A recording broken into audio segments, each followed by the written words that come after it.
号称世界上最强的防空系统的 S-400，这次终于是要被赶下神座了。就在近日呢，有媒体向外报道出，土耳其正意图邀请北约派出技术专家，近距离对 S-400进行研究。好家伙，这土耳其这一刀子啊，是直接捅在了俄罗斯的腰子上。那么这件事情是真的吗？接下来又有什么影响呢？跟大兵一起来看一下。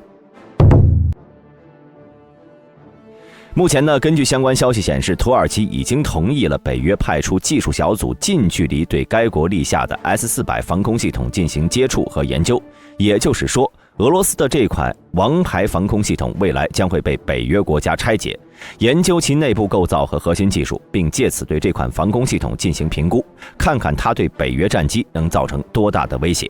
从而针对它的短板处进行针对性的调整。俄罗斯这次真的是亏麻了。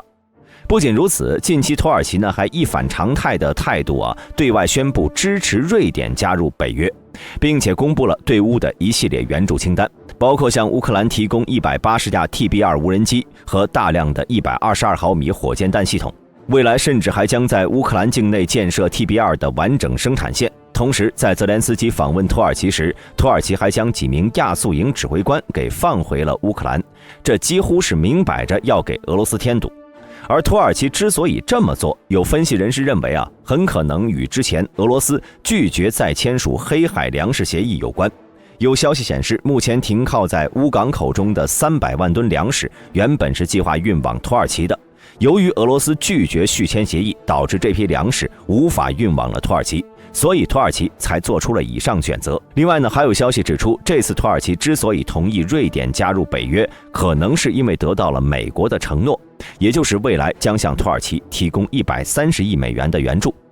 虽然说这两个原因目前还无法被完全证实，但土耳其确实已经付出了行动，北约的技术团队可能也在路途中，甚至已经到达土耳其境内了。那么如果真的破解了 S-400防空系统，对俄罗斯都会有哪些影响呢？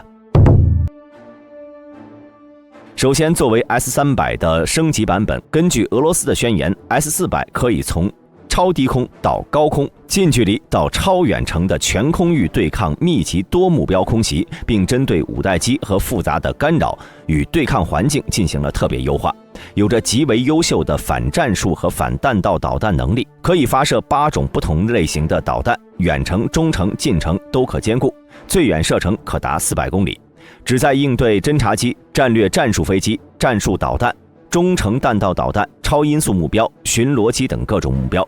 不过呢，虽然俄罗斯宣扬的非常好，但是 S-400的实战表现却很差。不论是2017年面对美军的战斧巡航导弹时的沉默，还是在俄乌战争期间频频的被乌军无人机风暴阴影导弹钻空子，都证明了 S-400确实是存在着巨大的缺陷。但就算是这样，乌军呢也是不敢轻易让战机进入到 S-400的打击范围，毕竟就算表现再差，依然是有被击落的风险的。而这次土耳其上交 S-400的选择，给了北约和乌克兰一个天大的机会因为 S-400 和 S-300 和 S-500 都有着很大的相同之处。要知道，当俄罗斯研发 S-400 的时候呢，为了确保研发工艺的继承性和最大限度的节省研制经费，除了为其配置了一部新型的超视距雷达和3种新型防空导弹外，基本上是沿用了 S-300 的指挥控制系统、导弹发射系统和战斗单元编程。比如说 S-400 和 S-300 的指挥控制系统分别是 30K6E 和 83M6E2，虽然型号不一样，但两者结构一致，都包含了一部大型战场管理和探测雷达以及一个指挥中心。基于构成上的一致，导致他们在一些指标上变化也不大，比如都是由6个人操作，系统进入作战状态也类似，从进行状态、进人作战状态都需要5分钟，备用状态、进入作战状态需要40秒等等。当然，两者在性能数据上是有一定差异的，其关键在于 S-400 的大型战场管理和探测雷达所采用的雷达呢是 91N6， S-300 呢则是 64N6E2，前者的极限探测距离在600公里左右，后者呢在300公里左右，雷达工作时都处于 C 波段。不过并不是所有情况下 S-400 和300都必须配备大型战场管理和探测雷达的，在不配备此类装备的情况下， S-400 和300都会配备 96L6 全高度探测雷达，这种雷达呢也在工作 C 波段，而且更为小巧，性能更可靠。可以说 96L6 算是 S400、S300 的标配了。同时两者还都配备了 76N6 低空搜索雷达。而在火力雷达方面 ，S400 的 92N6 相比于300的 32N6E2， 两者外形极为类似，而且都是工作在 X 波段的无源相控阵雷达。只不过前者是一款全新设计的多用途雷达，后者则是用途单一的火控雷达。其中 92N6 除了准连续波体之外，它还可以以多普勒体制、脉冲压缩体制以及线性调频体制工作，抗干扰能力是增强了不少，算是俄罗斯在电子技术方面的巨大进步了。至于两者所携带的防空导弹， S400 所使用的导弹呢，主要是 48N6DM、48N6E3， 其尺寸、重量甚至弹头重量都和 S300 使用的 48N6E2 导弹一模一样，但射程呢却从200公里增加到了250公里。当然 S400 所使用的导弹种类要比300多不少，最重要的是能发射 40N6 远程导弹，使其极限射程达到了400公里。从上面各位也能看出啊， S400 和300虽然有差别，但是并不大。同样呢，对于 S500 的防空系统而言，它的性能在亮相之后好像只是 S400 的射程增强版，其他功能相对于 S400 好像没有什么实质性的变化。事实呢似乎也正是如此， S500 除了在射程上将极限射程提升到了500公里之外，像 S400 兼容各个弹种、兼容不同防空区域的能力， S500 也只是全盘继承下来了，并没有在这个基础上有什么实质性变化。这里呢，我们可以先看看它的态势感知模块。根据俄方已经公布的信息， S500 的团级态势感知系统是由一部大型的 91N6A 远程警戒雷达负责。据称呢，对于典型的空中目标态势感知范围能够达到500到600公里左右，具备战区一级的远方态势感知能力，算是 S400 系统 91N6 的升级版本了。而作为战术单位的营一级的态势感知模块， S500 则是由一部 96L6 TSP 雷达负责。虽然该型雷达呢被称为全高度层雷达，但本质上就是 S400 的营级雷达，只是相比于 S400 使用的 96L6 增加了一个 TSP 的后缀，同样意味着它是经过系统升级，性能相比原版有些许变化的技术改进型，但本质未变。然后我们再来说说 S500 的火力打击模块，在这方面与 S400 的只有一部 92N6 单副火控任务不同， S500 配备了2套完全不同的火控雷达，一是用于打击大气层内的飞行目标的 76T6 型火控雷达，二是用于打击近程弹道导弹的 77T6 型火控雷达。两种火控雷达分别为打击不同种类的目标进行了特化，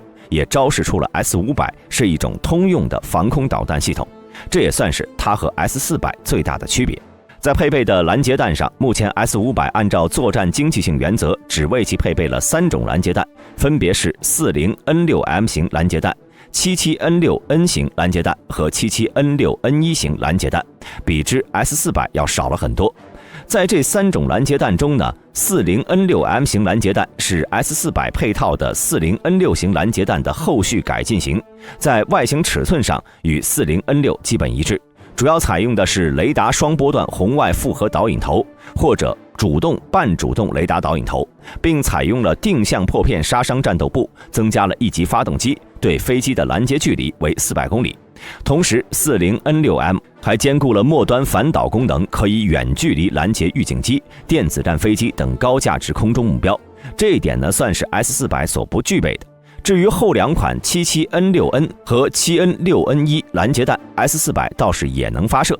那么听完上面这些，大家有没有发现啊， S300 和 S400 还有 S500三者的组成方面呢有着很大的相似之处，其中呢大多数雷达和导弹都是在原有的基础上进行的改进和升级，核心技术并没有太大的改变。如果在土耳其提供了 S400 技术的情况下，北约能参透该防空系统的各项技术，那么这样一来 S300 和 S500 也就被差不多废了一半了。而除了 S300 和500之外， S400 的核心技术被破解，还极大影响了 S550 的研发，其核心之处呢就在于对新雷达的研发。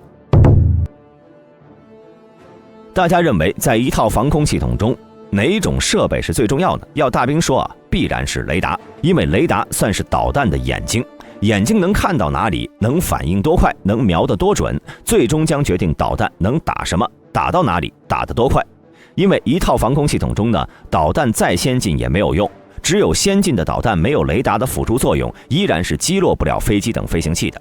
而未来困扰 S550 的难题正是这一方面。首先，随着北约破解了 S400 的技术，必然会发现该系列防空系统所使用雷达的种种缺陷，进而对其进行针对性设计。如果未来 S550 所使用的雷达不能跳出现今的设计格局，就有很大概率被北约根据 S400 的雷达技术进行反向突破，最终导致其漏洞百出。但问题是，现今的俄罗斯是真的有能力设计出新雷达吗？